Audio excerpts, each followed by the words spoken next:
The United States just had its first human rabies case of the year, and it was a human-to-human transmission. You see, the CDC just announced a few days ago that in January of this year, a man in Michigan died of rabies after receiving a kidney transplant at a hospital in Ohio. And that transplant was back in December. Not only that, but 3 other people from different states also received corneal tissue transplant from the rabid donor.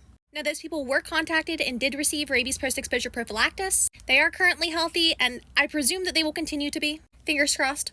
And there was actually a 4th person scheduled to receive a tissue transplant from this donor. Very fortunately, that was intercepted. They did not receive any kind of rabid tissues in their eyes. So, how did this happen?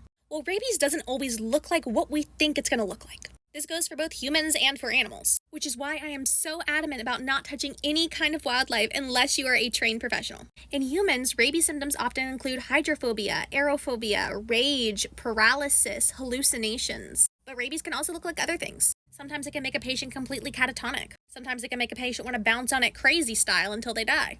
And while we don't know exactly what symptoms the rabid organ donor was presenting, we do know that it wasn't any of the common ones like hydrophobia, confusion, or seizures. And because rabies is so incredibly rare, it's not something that is commonly suspected.